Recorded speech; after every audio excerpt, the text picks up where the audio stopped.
45 آیات کی تفسیر دیکھی.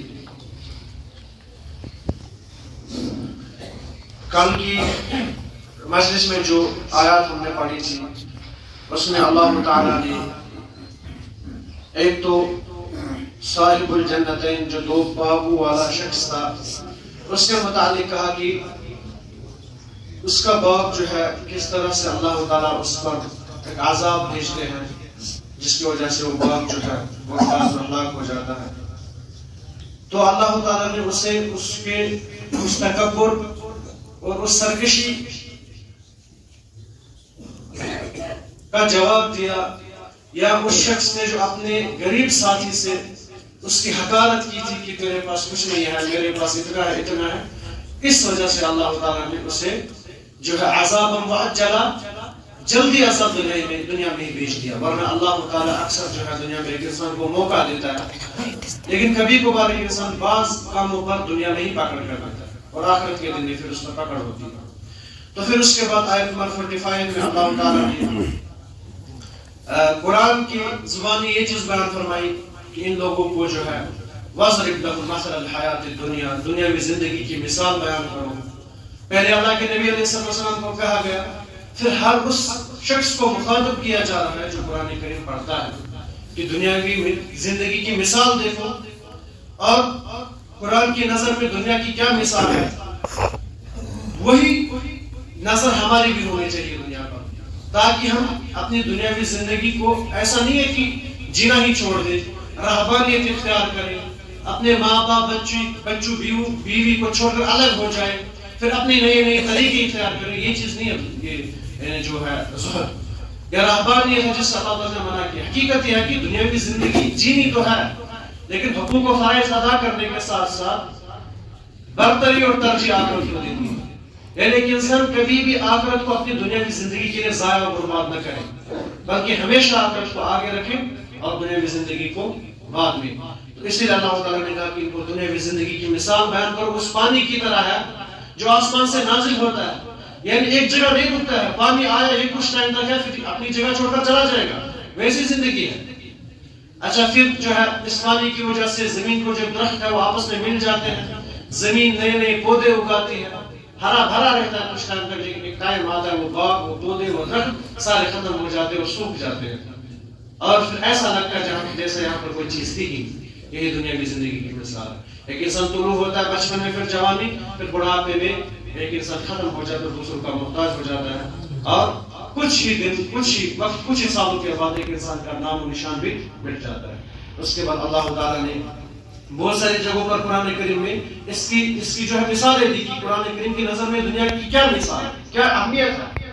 ویسے اللہ نے بیان فرمایا المال والبنون زینۃ الحیات الدنیا، کہ اولاد مال اور بیٹے، اولاد نہیں کہا اللہ تعالیٰ نے، اولاد میں بیٹی بھی بیٹا بھی آتا ہے، لیکن اللہ تعالیٰ نے خاص طور پر بنون کا ذکر کیا، بیٹے، مال اور بیٹے یہ دنیاوی زندگی کی زینت ہے. بیٹے اس لیے کیونکہ عمومی طور جو مشرکین مکہ یا اس سے پہلے جو لوگ تھے ان کا یہ عقیدہ تھا کہ ان کی نظر میں بیٹوں کی زیادہ اہمیت تھی. جب ان کے گھر میں بیٹی پیدا ہوتی تھی تو انہیں وہ خوشی محسوس نہیں ہوتی تھی. یا عمومی طور ایک انسان سوچتا ہے بیٹی جو ہے پڑھے گی بڑی ہو جائے گی پھر دوسرے گھر میں چلی جائے گی، لیکن بیٹے جو ہے ان پر ایک انسان فخر کرتا ہے کیونکہ یہی میری وارث ہے.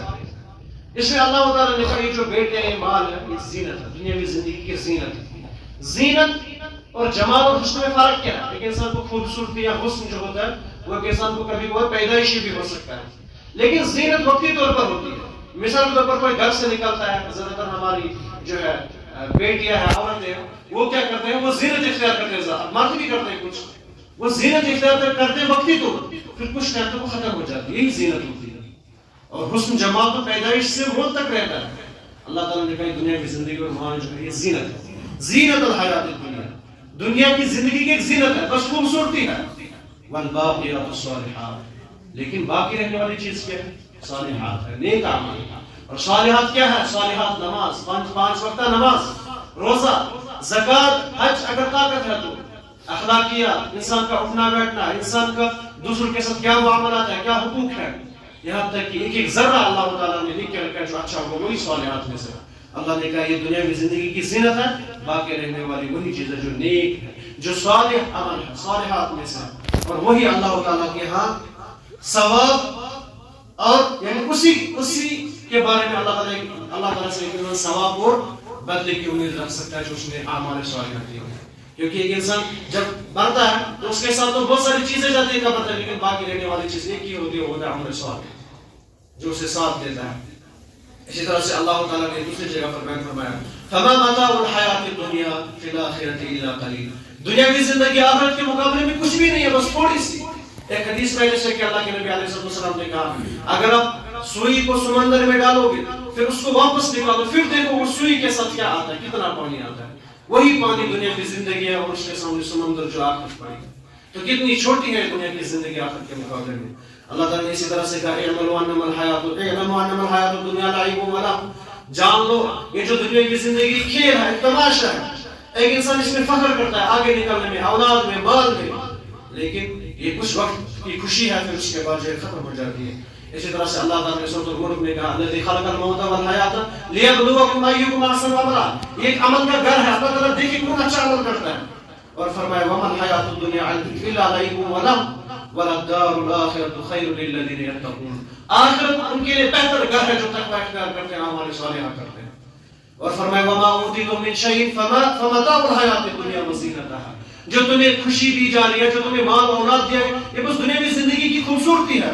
وما عند اللہ خیر وابقی. جو اللہ کے پاس بہتر اور باقی رہنے والا ہے. اسی طرح سے اللہ تعالیٰ نے بہت ساری جگہوں پر قرآن کریم کی زبانی دنیا کی اہمیت کو بیان کیا ہے.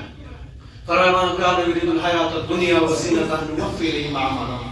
جو دنیا میں اعمال کرتا، محنت کرتا، چاہے آخرت کے اعمال کرتا، لیکن دنیا کی زندگی کے لیے، دنیا کو بہتر بنانے کے لیے اللہ تعالیٰ نے کہا ہم ان کو دنیا دے دیتے ہیں. اس میں کمی نہیں کرتے، بہت ساری دنیا دیتے ہیں، لیکن اولئک الذین لیس لهم فی الآخرۃ من خلاق. ان لوگوں کے لیے آخرت میں کوئی بھی حصہ نہیں الا النار، سوائے آگ کے. اسی طرح سے اللہ تعالیٰ نے اور بھی بہت ساری جگہوں پر اس کا ذکر کیا. اور اللہ کے نبی علیہ السلام کی نظر میں بھی دنیا کی اہمیت تھی. اللہ کے نبی علیہ السلام کہا کرتے تھے اللہم لا عیش الا عیش الآخرہ. حقیقی عیش. اور ایک دن عمر بن خطاب رضی اللہ تعالیٰ عنہ بیان فرماتے ہیں ایک دن اللہ کے نبی علیہ السلام کے گھر گیا. جب میں نے دیکھا اللہ کے نبی علیہ السلام ایک بٹی ہوئی چٹائی پر لیٹے ہوئے ہیں اور آپ کے پیروں پر جو ہے اس چٹائی کے نشانات ہیں.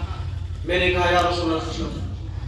اسی طرح سے ابن مسعود کی بھی روایت ہے. میں نے کہا یا رسول اللہ صلی اللہ علیہ وسلم آپ نے کیوں نہیں کہا ہم آپ کے لیے کوئی ایسی چیز بنا کر دیتے جس پر آپ آرام فرماتے، جو نرم ہوتی، ملائم ہوتی. اللہ کے نبی علیہ السلام نے کہا مجھے اور دنیا کو کیا، میں تو ایک مسافر کی طرح ہوں. آج یہاں پر آئے، یہاں سے چھوڑ کے چلا جانا ہے. اس دنیا کو ہم حقیقی جو ہے گھر کیوں مانیں. اسی طرح سے اللہ کے نبی علیہ السلام سے ایک عمر بن خطاب کہتے ہیں ایران اور فارس کے لوگ ہیں، روم و فارس کے لوگ ہیں، ان کو اللہ نے دنیا کی زندگی سے مالا مال کیا ہے، حالانکہ وہ آخرت کی کام بھی نہیں کرتے. اللہ کے نبی اس امت کے لیے بھی دعا کیجیے، انہیں بھی اللہ تعالیٰ نوازے. اللہ کے نبی نے کہا اے عمر آپ بھی یہی سوچتے ہیں. یہ تو وہ لوگ ہیں جن کو اللہ تعالیٰ نے دنیا میں ہی بدلا دے کے رکھا ہے، ہمارے لیے تو اللہ تعالیٰ نے آخرت میں بدلا رکھا ہے. اسی طرح سے اللہ کے نبی علیہ السلام صحابہ کا جو نظریہ تھا دنیا کی زندگی کے بارے میں، وہ اسے بہت ہی حقیر سمجھتے تھے، حقیر جانتے تھے، اور اس کے مقابلے میں آخرت کے لیے محنت و مشقت کرتے تھے. اسی لیے اللہ تعالیٰ نے کہا یوم نسیر الجبال وتری الارض بارزہ. یہ جو اتنی بھاری بھرکم پہاڑ، زمین خوبصورتی نظر آتی ہے، ایک نئے سائلہ ہم ان پہاڑوں کو چلائیں گے. پہاڑ سب سے مضبوط چیز ہمیں نظر آتی ہے، جس میں ایک گاؤں، ایک بستی، ایک شہر، ایک سٹی بستی ہے. لیکن اللہ تعالیٰ نے کہا یہی پہاڑ ہم چلائیں گے قیامت کے دن، اور اس دنیا کو جو ہے ایک جنگل میدان بنا دیں گے. وحشرناہم، پھر سارے لوگوں کو جمع کر دیں گے. فلن نغادر منہم احدا، اور کسی کو بھی نہیں چھوڑیں گے. تو انشاءاللہ ہم باقی کی تفسیر کل کے مجلس میں دیں گے. اللہ تعالیٰ سے دعا کہ اللہ تعالیٰ عمل صالح کرنے کی توفیق دے اور قرآن کریم کو سمجھنے اور اس پر عمل کرنے کی توفیق دے. اقول قولی ھذا استغفر اللہ لی ولکم ولسائر المسلمین.